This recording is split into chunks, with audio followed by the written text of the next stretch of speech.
Hello, hello. Happy Friday. Hey guys. Hello. How are y'all doing today? Good. What's up? How are you? Doing pretty good. This has been a busy week, so it's kind of nice to be recording today and taking a breather after you guys have, knocked out a whole lot of stuff this week. I'm celebrating. Umbrella. Is that cream soda? No, it's just a regular A&W. It's just a root beer, dire. Mm, But umbrellas, as we discussed, are festive. So absolutely. I think I might need to go get me a cream soda. That reminded me how much I like those. yeah. Do you remember Shasta soda? Oh, Yes. It's still around. I thought it was gone, but you can still find it.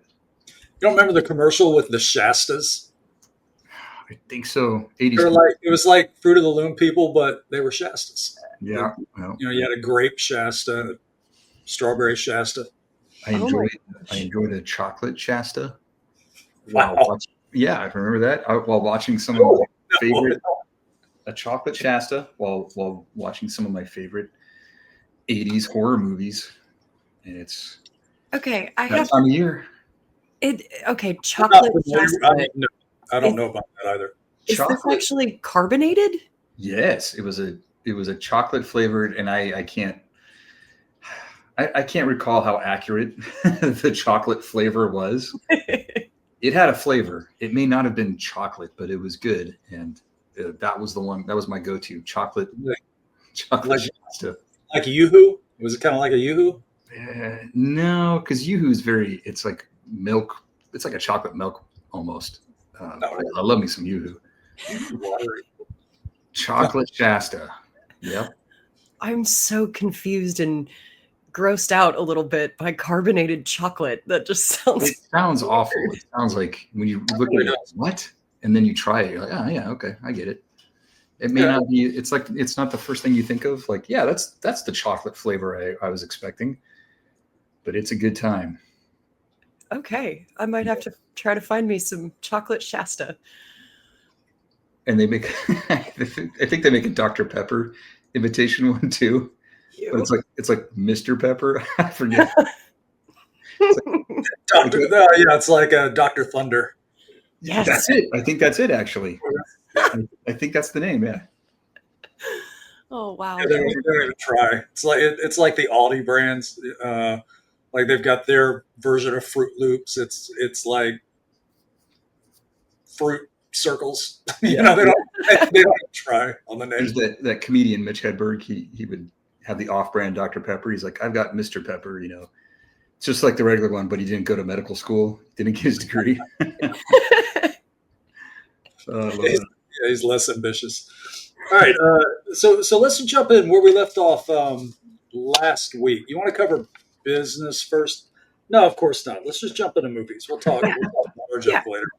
So we were talking about 80s horror movies, and I was going to give my top 10, and I can't do it. And I was talking to Jared about this. I broke this down into a couple lists. As far as my list goes, I wanted to do like the desert island list, Mm. and I can't get there because there's two different ways you can come at your 80s horror. You can do the semi-popular, that everybody knows, like Day of the Dead and Friday the 13th and that sort of thing. And then there's your more B-side of things. Popular, but maybe just not as familiar as, like Friday the 13th, The Shining, that sort of thing. All right, so I'm going to start it off. Wait. I'm going to give two super good recommendations first. Out of this whole list, out of everything I talk about, if you haven't seen Satan's Little Helper, you did watch it, Jared, right? I found it on it's on Shutter actually, and Yes. I had started it and I did not finish it. A very good friend of mine recommended that to me. We were on a streak a couple years back where we'd try to out horror movie each other and hit each other with just obscure takes on film.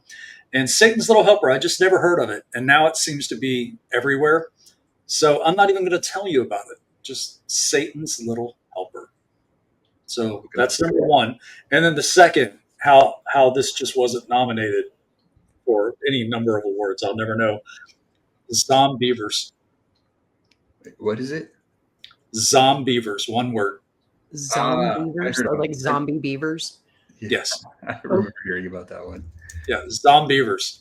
Do yourself a favor and get Zombievers. Okay. Yeah. I've never heard of that one. I've at least heard you talk about Santa's Little Helper before, but Zombievers? Mm-mm. Zombievers. And if you've seen Zombievers or Santa's Little Helper, comment below. And we'll be buddies because I can profile my friends with their tastes in film. So there we go. And then more on to the regular list. So there's the common stuff, right? All the things we all know and love. So, of course, we love Day of the Dead. Of course, we love Creep Show. Creep Show. This guy, the Creep Show ashtray. Again, big thanks to everybody who's picked one of these up because they are going quickly. We got a couple dozen left. So if you haven't got one, now's the time. Solid marble, solid pewter, super sexy. Look at him. I still got to get mine out. I keep forgetting to get mine out. So yes, get one of those. And then, okay, The Fog. I drive Rhonda crazy with The Fog. It's like Jaws to me. I will watch it whenever it's on. Okay. Fog's awesome. Now, we touched on this one last week, Friday the 13th. I'm sorry, Fright Night 1 and 2. Yeah. So got to watch those. Of course, Lost Boys, Evil Dead, and then Friday the 13th, Hellraiser, Pumpkinhead, Critters. All of those are your more, people are relatively familiar with those. And then you get into, and then there's American Werewolf in London, Innocent Blood. We start to get a little more obscure. Did you see Innocent Blood, Jared? I know Amy has it. No. I don't think I've heard of that one. Check out Innocent Blood. Google that one now. You'll love that one. And let's see. Warlock. Remember Warlock with Julian? Julian Sands? What's his name? Yeah, Julian Sands. Yeah. Basket Case. Remember Basket Case? Yep, I remember that one. Motel Hell. Yeah, Farmer Vincent's Meats. Motel Hell. I think I remember which one that is. If I'd seen it, it's been a while. Okay. Scanners. I think I did mention that one last week. Another one I liked was Altered States. Oh, yeah. That's a good one. Altered States. Chud. Chud's great.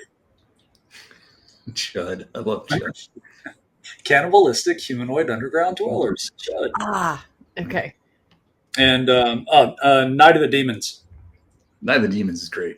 I love that one. Yeah, that one's great. And Return of the Living Dead. Mm-hmm. Tarman, one of the creepiest.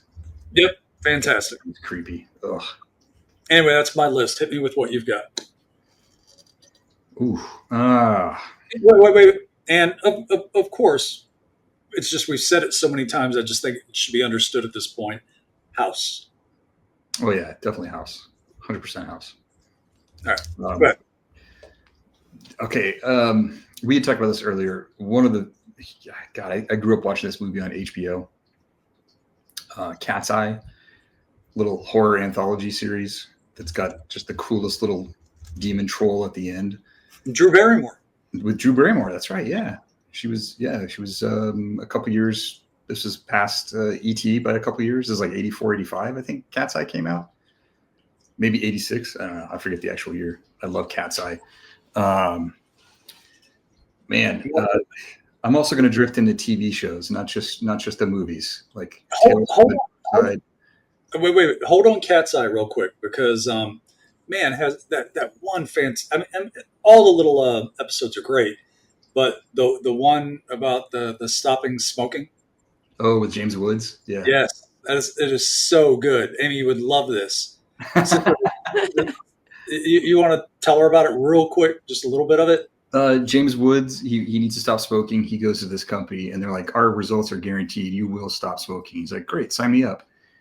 And basically it's like, if we catch you smoking, like they surveil him anywhere he goes. Like he can't sneak out in a closet. They'll find him and the punishment is they will put his wife or his daughter in this Well, zap. first, so yes, First they show the cat. yeah, they show him. They show a cat in this Yeah. room. And they're zapping the cat, and he's Yeah. like, "No, first time we're going to put you in there, and then next time Yeah. we're gonna put your wife in there, and then, but and he's thinking, realistically, how can they be everywhere? Yep. And anytime he goes to spark up, in the middle of traffic on the interstate, he looks over. There's a guy in a convertible, watching him. And, He's like, I'll put you in the zap room. I'll do it. dude, it's so good. Anyway, I'm sorry. Go ahead. A little bit of crispy kitty. I remember that. They put the cat in. So the cat is the common element in the anthology. Like the cat travels through each story almost. But like the ashtray. Just for the cat. Yeah, a little bit. Yeah. And then the third act, I think it's 3 stories, if I remember. Maybe 4. But in the final act, the final story of the anthology, it's Drew Barrymore, a little girl. She's afraid to sleep because she thinks there's a monster in her room. And Because there is. Yeah. And the cat. What's that? She's got a troll problem. She's got a troll problem. Yeah. Yeah. So the cat comes in off the street and she's like, "Oh, kitty, I love you." And the cat's like, "Oh, I love you too." And the cat kind of moves in with her. Stray cat gets in her room. And the parents are like, this cat, we don't like this cat. It's not good. It's not good to have a cat in there. She's got a bird. Oh, okay. Remember, she's got a bird in her room, and they're like, "Yeah, this is a shitty idea. You got a bird. You can't have a cat. This is a disaster." It's the troll that's after the bird. Yeah, this little troll lives in her house, and he's got a little knife and a little jester costume, and oh god, just a really cool little puppet that they made. And the cat does battle with the troll. It's so good. And in the end, the troll is defeated. I forget exactly how. And the last scene is the troll gets to the girl. It wants to steal her breath or something. So it shows it. Why are you giving all these spoilers, man? Well, I mean, come on, we know what's going to happen. It's an old movie. I mean, it's my fault that I haven't seen this. Spoiler alert for a 40-year-old movie. Well, I mean, all right. Well, I'm going to jump in there and give some shit away. I mean, the troll. Remember the troll's on the record player. Oh yeah, spinning. The record player gets tossed into the fan. Into the fan. That's right. Yeah. And then the parents think the girl's, she's got a little fibbing problem. Yeah. And then they find a little piece of his costume and a little teeny knife. They find the knife, yeah, which is awesome. I love that little knife, little wavy blade knife. I think we were saying we need to find out who made that movie. We should make those. The troll is awesome. I love him. Is it like a little mini kukri or something, like the wavy bladed, Arabic blade? Knife? I don't know. It's a dagger, but I think it's got a wavy blade to it. I remember that last scene where they find it, huh? What is this? And they're holding it up like, what? Yeah. And then in the end, everybody's happy. The cat curls up on her chest, purring, and then that's the end of the story. He wins. I mean, he beats the troll, right? So cat is cool. Yeah, cat's in good. It gets to stay. Cat saves the day. There's 3 or 4 in that one. There was another movie that was similar to that. It had Deborah Harry in it, and the kid was, she was going to eat him, and the kid is telling her stories. Do you remember this one? No. Was that a Tales from the Dark Side movie? But it's set up the same way. It's just this kid's like, one more story, and he's buying time. So Deborah Harry, the witch, doesn't eat him. I got to Google myself out. Hang on. I haven't heard of this one. Yeah, hang on one second. You got to check it. It's Tales from the Dark Side, the movie. Except, you know what? It's 1990. Okay. It is 1990, so. That's when that came out? Yeah. I remember the show in the late 80s, I guess. Tales from the Dark Side? Yeah. Well, yeah, and you were getting ready to jump into that because it's easy to talk about all these great horror movies in the 80s, but like you and I were saying, there's a lot of good TV shows, man. Tales from the Crypt. Yeah. Tales from the Dark Side, Monsters. Monsters. I don't know if anybody remembers Monsters. Monsters was great. That was a fun one. The whole opening was this family sitting down to the TV on a Friday night. I got their snacks. and the camera's going around. You never really see their faces. You're like, it's just some family sitting down and watch TV. And then finally the camera comes around and it shows them, and they're all these disfigured creatures, and they're like, eating the popcorn, getting ready to watch a movie. And then it shows this monsters. And it was like a Tales from the Crypt, Tales from the Dark Side type of series, anthology. It was cool. Yeah. What else you got? Oh, man. Ugh.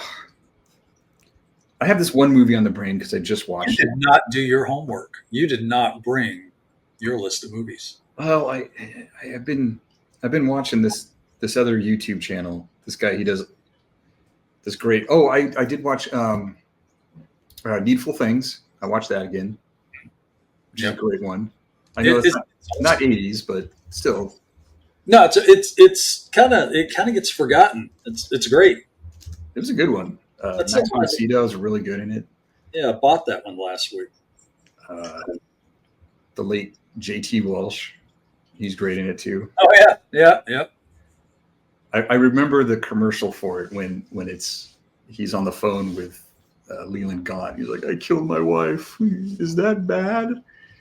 And Leland Gaunt, these things happen, you know. Yeah. He loses it if they call him Buster. Oh yeah. Call me Buster. Don't call me Buster. Yeah, that one's great.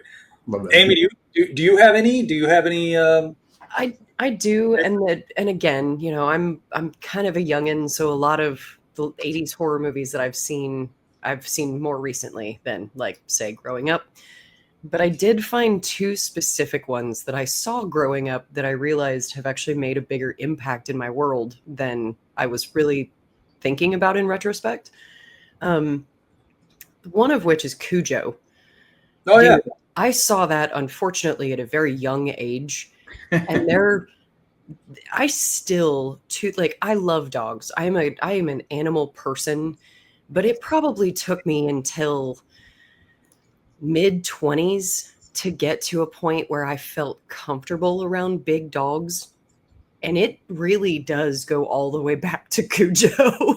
Like, especially the more a dog looks like Cujo, the more, like, my internal fight or flight response kind of, even still to this day, so many years later. And I love dogs. Like, it is an instantaneous thing, and I get over it really quickly because I have no problem with big dogs anymore.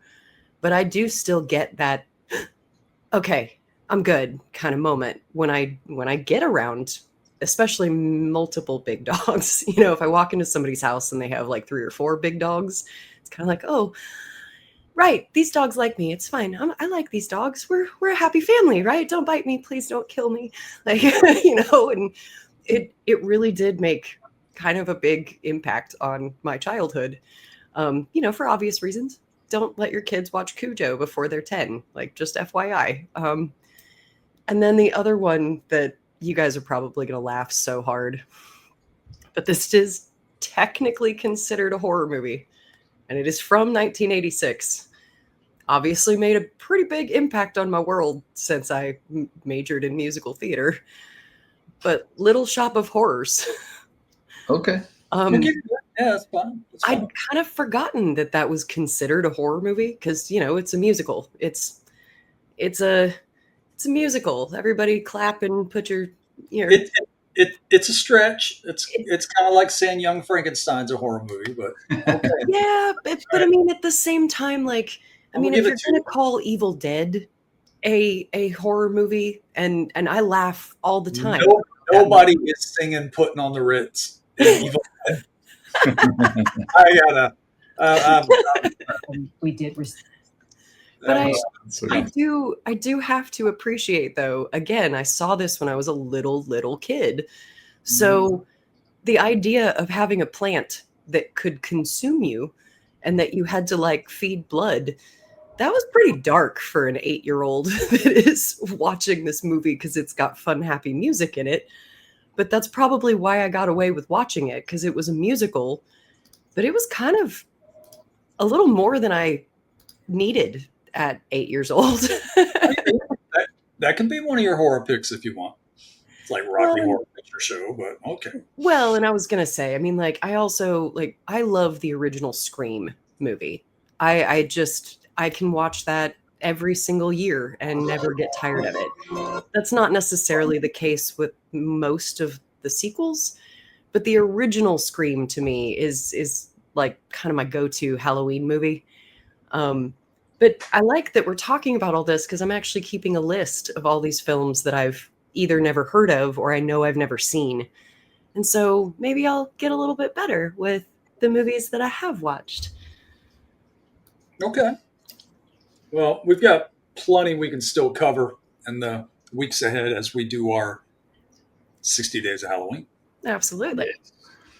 You want to talk about that some, what we're doing with that? Absolutely. Yeah, guys, we're running 60 days of Halloween just like we did last year. And just like last year, we've got a whole bunch of different specials going on. So we'll be adding new specials each week, namely this week for 2 weeks running. So it's going to be running from today, the 12th, all the way through September 26th. We're going to be doing free shipping and 10% off of our Lost Boys bottle. So we'll be adding that before we post this video. So you guys will see that on our website in our 60 days of Halloween dropdown. And always, if you guys have any questions, you are welcome to call or email us. You'll get to me, and I'm happy to answer as much as I can. So we'll be adding more and more as we go. Again, some specials are going to go through a certain date, and then others are going to go all the way through October 31st. So just keep an eye on our socials and keep an eye on our website, and let me know if you need anything. Good deal. I need to kind of get a little folder together of all the people who have been sending me pictures of themselves with the Lost Boys bottle, and they're going around to expos and stuff, getting good shots, good autographs on it. So, yeah, thanks to everybody who's been sending those to me. They're great. We'll get some of them up. Yeah, it's definitely been really fun to see everybody's experiences with not only the Lost Boys bottle, but we've had a lot of different people going to shows this year and getting our stuff signed. Thank you guys for sharing those kind of things with us, because regardless of whether we post them on social or we just enjoy them on our own, our team actually really does love to see that kind of stuff. So please, by all means, even if you don't want them posted, you can tell me that, and our team will just appreciate them internally. So please share. We love seeing it. Yeah, catch me at a show. Tell me a story with something. I'll get all weepy and stuff and start giving stuff. You know, Well, just- one of the things that I'm surprised that we have not seen, and thank you to, oh, I'm going to forget your name. There was a wonderful guy that sent me a photo of stuff that he'd put on his super stand. And one of the things I wanted to ask during one of these videos is, please show us what you have on your super stand. Yes. It's so Yeah. modular. It doesn't have to be our stuff, just whatever you've decided to do with your super stand. We would really like to see it. Yeah. One of the guys that I spoke to a couple weeks ago who did not send me a picture yet, if you do think about it, let me know. He got two so that he could put his Hammond cane across the two of them across the top of one of his bookshelves. Oh, nice. So just a neat little piece of ingenuity that I didn't necessarily think of. But of course, if you get two, you can put them on and space them out as much as you need to. And it just sounded like a really good idea. So yeah, if you guys have our super stand, be sure to share photos of what you guys have chosen to display. We all have them too. So That's cool. I'd like to see it. Yeah, we talked about if, depending on how popular they are, I mean, possibly doing a long one, for swords and rifles and that sort of thing. Because they're great for not just props and replicas and all that, but they're great for real firearms too. If you collect those and want a real sturdy display for those, they look great on there. So Yeah, they're awesome. I love mine. I gotta get some more.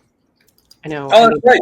I need You to like get mine from the bedroom and actually put props on it. It's got our actual weapon on it, and that's probably not good to show off. So, I'll rearrange it for my Elite Blaster and show it to you guys next week. Jared liked his so much he took his Blade Runner gun out of the box. Right? I hadn't done that for over a year since I've had that. It's been in the box, untouched. I keep mine up until, I mean, my stand is in the other room, but literally up until 3 days ago, my Blade Runner gun has been in its box, and I open it up and I deal with it, and then I put it right back in the box because I don't want it. I don't want to drop You it. I deal mean, with it. That's great. You open it up, deal with it. That's well, good. but I also like I put everything back in their little baggies. So if anybody has a question about where to find something, I literally can open mine. Okay, this is what it looks like when you open it. If you're missing this, this is where this would be. And like, Amy's using it as a teacher's tool. Yeah. dude, Just seriously, with I, people. Follow me. Follow my example. seriously though, I mean, I have inner box like things just all over here to say, hey, you're missing your inventory tags and your cryo labels. Can you check in between here? They likely just slid between your foam. Like, Yeah.